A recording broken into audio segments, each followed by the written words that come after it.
Imagine o seguinte: você acorda, desbloqueia o celular e em segundos está imerso em um mar de notificações, imagens e notícias. Vivemos cercados por tecnologia avançada, conectados a tudo e, paradoxalmente, desconectados de nós mesmos.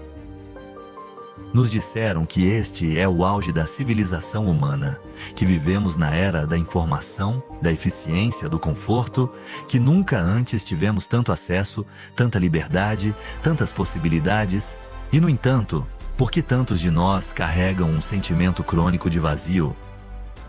O filósofo Byung-Chul Han escreveu que vivemos na sociedade do desempenho, onde não há mais senhores ou opressores externos, mas sim indivíduos que se exploram a si mesmos em nome da produtividade.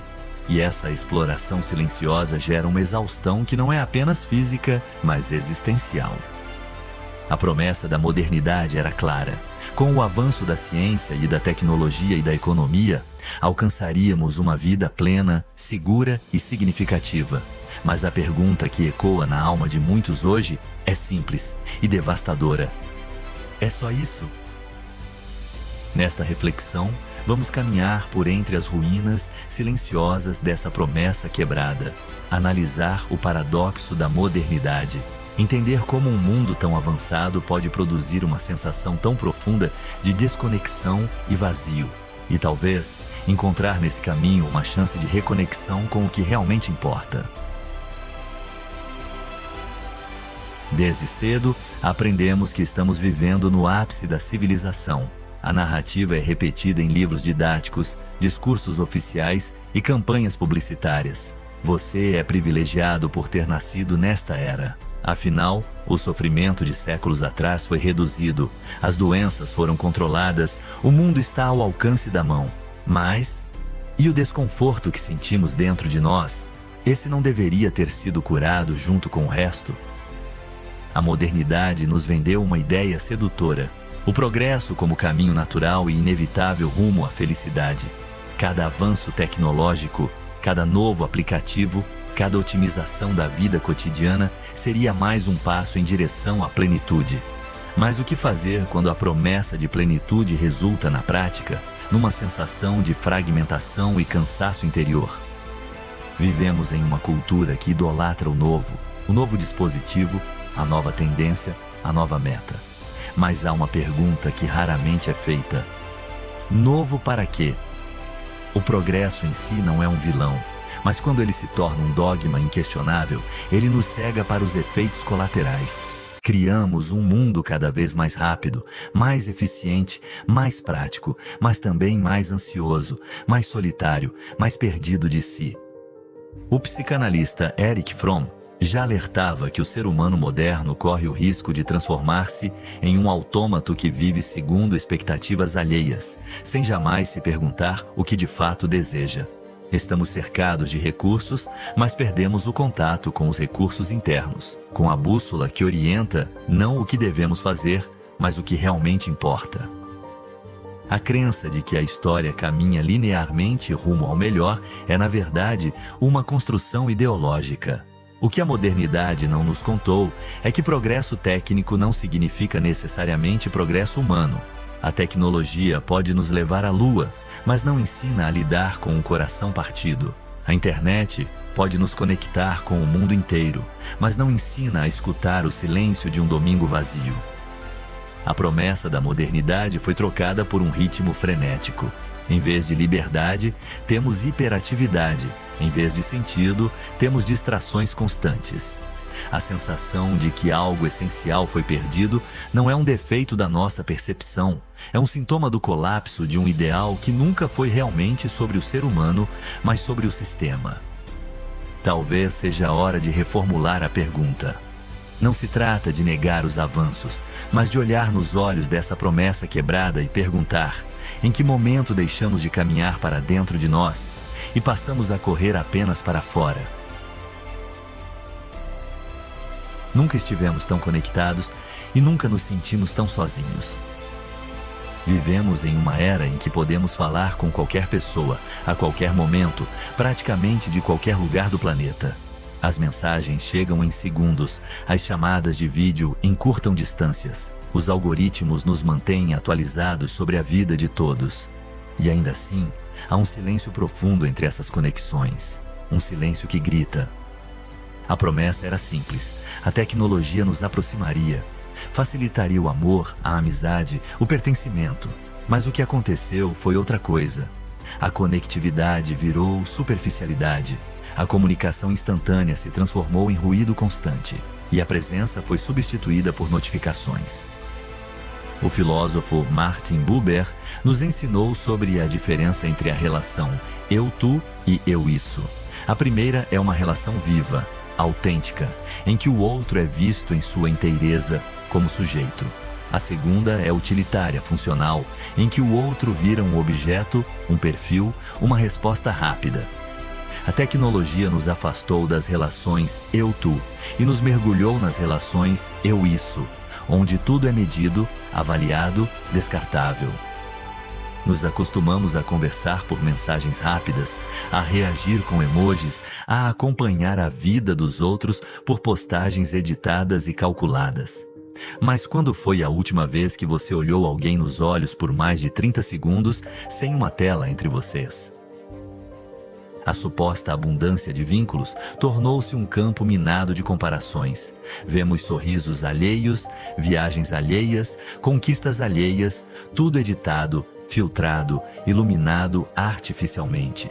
E esse excesso de exposição cria uma ilusão, a de que todo mundo está vivendo melhor do que você. Isso não gera apenas inveja, gera desconexão. Faz com que você se sinta um estranho mesmo dentro da própria vida. O que era para unir, fragmentou. O que era para acolher, expôs. O que era para facilitar, sufocou. E o mais cruel de tudo é que essa desconexão se normalizou. As conversas profundas deram lugar ao visualizado. Os encontros se tornaram stories. Os silêncios, que antes eram espaços de intimidade, agora são preenchidos compulsivamente com rolagens infinitas. Não se trata de demonizar a tecnologia. Trata-se de olhar com honestidade para o que ela nos roubou, ou melhor, para o que permitimos que fosse perdido. Estar conectado é muito diferente de estar em comunhão. E talvez, nesse mundo de redes digitais, o verdadeiro ato revolucionário seja sentar-se com alguém, sem pressa, sem distrações, e simplesmente escutar. O conhecimento sempre foi visto como um caminho para a liberdade. Durante séculos, o acesso à informação era um privilégio reservado a poucos, e lutou-se muito para que ele se tornasse um direito universal. Mas agora vivemos o outro extremo. Nadamos em dados, nos afogamos em estímulos, e ainda assim, parece que sabemos cada vez menos sobre o que realmente importa. A internet prometeu uma nova era de sabedoria coletiva. Mas em vez disso, nos entregou uma avalanche de conteúdos fragmentados, opiniões rasas e distrações infinitas. A informação deixou de ser uma ferramenta de reflexão e passou a ser mais um produto de consumo rápido. Uma passada rápida pelo feed, um vídeo curto ali, uma manchete chamativa que surge pelo meio e seguimos, sem digerir, sem integrar.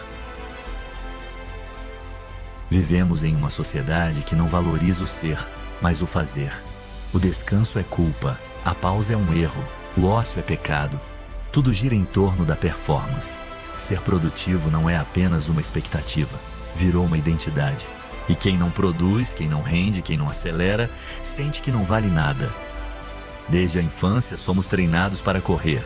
O que você vai ser quando crescer? Perguntam antes mesmo que saibamos quem somos.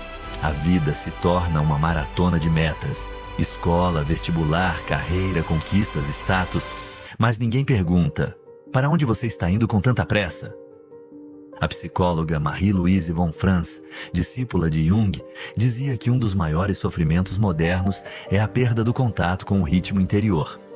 Vivemos no ritmo do relógio externo, da produtividade externa, das exigências externas, mas ignoramos o tempo da alma, que é cíclico, lento, cheio de pausas necessárias. O trabalho, que poderia ser uma expressão do nosso propósito, tornou-se uma prisão invisível. Mesmo fora do expediente, seguimos conectados, disponíveis, ansiosos. As fronteiras entre vida pessoal e vida profissional desapareceram. O celular, que deveria facilitar, tornou-se uma corrente que nos prende ao dever constante de responder, resolver, entregar. E com isso, surge uma exaustão que não é apenas física. É uma exaustão ontológica, uma fadiga de ser. Acordar e já estar cansado. Dormir e não descansar. Viver como se estivéssemos sempre em falta conosco mesmos, sempre tentando alcançar um ideal inalcançável, com a sensação de nunca sermos o bastante por mais que façamos. O sistema nos convenceu de que o valor de uma pessoa está no quanto ela entrega, mas ninguém consegue ser máquina o tempo todo. Somos humanos, precisamos de vazios, de inatividade, de contemplação, não para render mais depois, mas porque o descanso é sagrado. A grande tragédia do culto à produtividade é que ele transforma a vida em tarefa. E quem vive apenas cumprindo tarefas, esquece como é simplesmente existir, como é sentar sem pressa, respirar sem culpa. Talvez o maior ato de rebeldia hoje seja parar, olhar em volta e perguntar: será que eu fui feito só para funcionar? O mundo em que vivemos nos ensinou silenciosamente que ser é ter. Que o valor de alguém pode ser medido pelas marcas que veste, pelo carro que dirige, pelas experiências que pode comprar e exibir. O consumo deixou de ser apenas uma necessidade ou uma escolha, virou uma forma de construir identidade. Somos bombardeados desde sempre por mensagens que nos dizem que a felicidade está numa compra de distância, que basta adquirir isso para se sentir bem, para se sentir completo, para ser finalmente aceito. E quando conseguimos o que desejamos, a satisfação dura pouco. Logo surge uma nova necessidade, uma nova meta, um novo vazio. Isso não é acidente, é projeto. O sistema de consumo é alimentado por uma lógica perversa. A felicidade prometida nunca pode ser completamente alcançada, porque se fosse, o ciclo se encerraria. Então, somos mantidos em um estado constante de desejo, desejando coisas que no fundo não queremos para preencher um vazio que não sabemos de onde vem. E o pior, muitas vezes consumimos não para nós, mas para os outros. Compramos para sermos vistos, para nos sentirmos incluídos, validados, pertencentes. As redes sociais amplificam isso. Viramos vitrines ambulantes, onde cada imagem é uma tentativa de mostrar que estamos vencendo na vida. Mas o que acontece quando ninguém está olhando? O que resta quando desligamos a tela e estamos sozinhos no silêncio do quarto? A resposta para muitos é um incômodo difícil de explicar. Uma sensação de que, apesar de tudo o que foi conquistado, algo essencial ainda falta. O psicanalista Carl Jung dizia que aquilo que não vem à consciência retorna como destino. Ou seja, se não entendermos o que realmente nos move, seremos empurrados por desejos que nem sequer são nossos. E o consumo entra exatamente nesse ponto. Ele tenta calar o incômodo interno com soluções externas, mas não há objeto que preencha o vazio de uma alma desconectada de si mesma. O verdadeiro problema não está no consumo em si, mas no lugar que ele passou a ocupar. Comprar virou sinônimo de viver. E nessa confusão entre necessidade e identidade, esquecemos de perguntar: o que estou tentando preencher com tudo isso? A resposta, quase sempre, não cabe em uma sacola. Ela mora em um lugar muito mais profundo e mais silencioso. Existe uma diferença profunda entre escolher estar só e sentir-se sozinho mesmo cercado de pessoas. A primeira é a solidão fértil, a solitude, aquela que nutre, que permite a introspecção, que dá espaço para que a alma respire. É a solidão criativa dos filósofos, dos poetas, dos buscadores. É quando o silêncio se torna um templo interior. Mas a solidão que cresce na modernidade é outra. É a que não escolhemos. É a que nos invade mesmo quando estamos conectados a dezenas, centenas, milhares de pessoas. É o tipo de solidão que surge quando estamos rodeados, mas ninguém realmente nos vê. Vivemos tempos em que as relações perderam profundidade. Falamos com muitos, mas raramente somos escutados de verdade. Compartilhamos fragmentos de nós nas redes sociais, mas guardamos o essencial no silêncio. O tempo para o outro foi substituído pela pressa, o vínculo pela conveniência. Essa não é uma solidão nobre. É um isolamento emocional mascarado de liberdade. A sociedade moderna exaltou tanto o individualismo que transformou a autossuficiência em ideal absoluto. Você não precisa de ninguém virou mantra de força, mas também de separação. Aos poucos, fomos nos afastando não apenas dos outros, mas de nossa própria necessidade de pertencimento. A psicologia analítica nos lembra que o ser humano é simbólico, relacional. Somos feitos para nos ver refletidos no olhar do outro, não para depender dele, mas para reconhecer partes de nós que só aparecem no encontro. Quando esse espelho se quebra, algo dentro se perde também. Jung dizia que a solidão mais profunda não é a ausência de companhia, mas a incapacidade de compartilhar o que é essencial em nós. E essa é a solidão moderna. Um grito não ouvido, uma dor não nomeada, uma presença que se tornou ausência sem aviso. Por isso, é tão importante distinguir a solidão buscada, que cura, da solidão imposta, que adoece. A primeira é um direito, a segunda, um sintoma.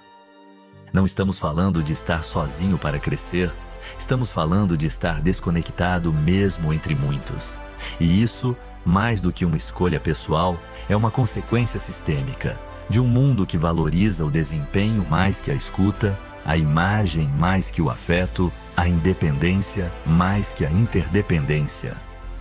Talvez a cura dessa solidão não esteja em estar com mais gente, mas em reconstruir a qualidade do encontro humano. Um encontro onde se possa dizer: você pode ser você e eu também, aqui, agora, sem pressa, sem máscaras. Há um momento em que tudo silencia, e o que fica é uma pergunta crua, incômoda, quase insuportável. É só isso? Essa pergunta não grita. Ela não aparece nos dias agitados, nem nos feeds barulhentos. Ela surge na madrugada quando o celular já foi deixado de lado e o corpo está cansado demais para fingir. Ela aparece no silêncio entre uma meta e outra, num domingo lento, num olhar perdido no espelho. Esse é o grito silencioso da alma. É quando percebemos que tudo o que conquistamos, tudo o que mostramos, tudo o que tentamos provar, não está nos preenchendo.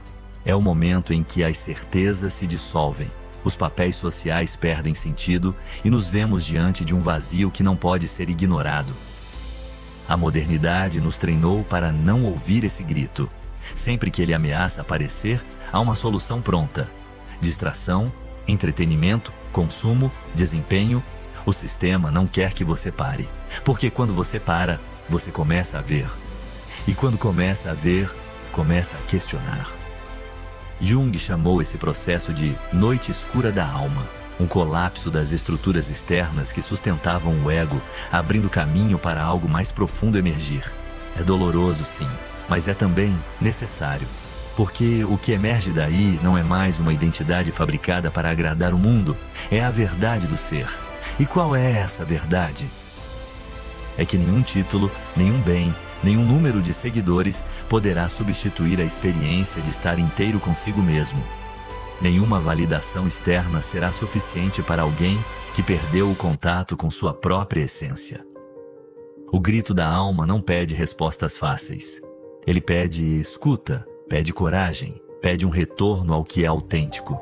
E para isso é preciso sair do automático, ir além das expectativas, além das comparações, além dos deveria. É preciso descer, ir ao fundo, tocar o que foi esquecido. Só assim algo novo pode nascer. Porque o vazio que sentimos não é ausência, é um chamado para viver de outro modo, para existir com presença, para amar com verdade, para se reconhecer além das máscaras. E quando ouvimos esse grito e não o ignoramos, ele se transforma. De dor silenciosa em despertar, de desespero em direção, de perda em nascimento. É preciso coragem para desacelerar num mundo que premia a pressa. É preciso força para ser gentil quando todos estão endurecidos. É preciso presença para estar verdadeiramente com alguém e, antes disso, consigo mesmo.